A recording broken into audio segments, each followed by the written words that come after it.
Hey guys, some stupid sketch show guy here with another figure news video, and today's figure news video concerns Mattel.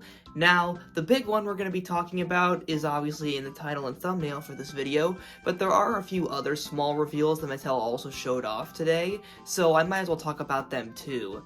The short and skippy is, we got a couple new sets featuring Atrociraptors, and honestly, they're pretty good. First, we got this Owen escape pack, which features 2 Atrociraptors and a Carnotaurus, and it's a pretty obvious allusion to the scene we saw in the trailer, which is probably going to be a pretty sweet scene in the actual movie, but we can basically safely say that these figures are going to be the actual species in the chase scene, and Owen's gonna have a heck of a time. The 2 Atrociraptors, they're a bit above the usual Mattel Raptors that we usually see. I personally prefer the orange one a bit, but they're not amazing. They're alright, slightly above average figures. The one I really like, though, is the Carnotaurus, because, as always, Mattel never ceases to give their Carnotauruses really nice paint jobs. This one is no real exception, somewhat resembling the Demon Carnotaurus a bit. It's a little bit of a stretch, I know, but just work with me here, it looks nice. I really hope that this isn't the last time we see this paint job, because I do really like the application of the blackish blue here, and I kind of want to see this paint job used on a Carnotaurus that has more of an action feature, because I assume that since this is a pack, that we're just going to get basic articulated figures, so I hope we get something like the Control and Conquer Carnotaurus, but with this paint job. I think that'd be really sweet. Overall, I think we got ourselves a nice little pack here. Then we have another Atrociraptor set, which is simple and right to the point. It just features some Jurassic World Dominion character I'm quickly going to forget the name of, a white Atrociraptor, and a cage, which is perfect for locking up your dinosaur figures and putting them in your basement. And honestly, I think it's really good. It's a really good prop. The cage thing, I can't wait to see people use it in Jurassic World toy movies because it's simple and effective. The white Atrociraptor is really good at keeping up with this trend as well, with a nice simple paint scheme that I think is on par with the orange Atrociraptor from the motorcycle escape set that we just talked about previously. And you know what? Sometimes that's all you really need. It's a simple yet oddly satisfying set. But we're not here to talk about Atrociraptors all day. This episode is about the new sauropod reveal that Mattel has just made, which it's only fitting I talk about it because the last time I talked about a Mattel sauropod, I bought it, I fell in love with it, and this is now my 3rd child. His name is Deniston. And now we'll see if I have a 4th one soon, if my wife doesn't divorce me, with their Dreadnoughtus, which in some ways is the best of the Mattel sauropods, and some ways it's not.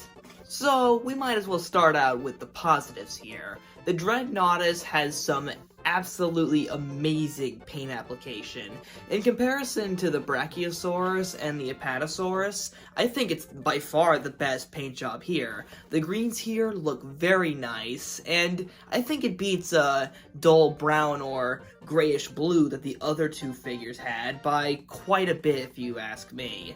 As well as that, the jaw articulation is oddly satisfying to look at. As much as I like this Apatosaurus, I think this jaw articulation thingy here, it looks a little weird, you know, like, it only really goes up to here, so I think it's a lot cooler to see the Dreadnoughtus mouth just kind of, you know, it's just simpler and it doesn't look like this. I can't describe how, but the jaw articulation and sculpt just looks way better on the Dreadnoughtus than it does on, say, the Apatosaurus, which is pretty nice, and the overall sculpt is neat, but then we have our flaws here. Despite the amazing paint job that beats the other 2 sauropods and the great articulated jaw and head sculpt, I personally think the articulation points on the neck are by far the worst feature on this figure. You can see in some of these images that there's at least 3 different points where you can twist the neck around in a 360 motion, and I personally find that unnecessary. It just kind of takes out from the figure in my opinion, as the other 2 sauropod figures kind of just had, you know, there's a head swivel, there's a neck thing, and there you go, we're done. Nice and easy. And I personally think that's a lot better because it made a much better neck sculpt. Like, doesn't this look a lot better than, say, this with 3 different, articulation pieces. It just kind of looks like a jumbled mess, if you ask me.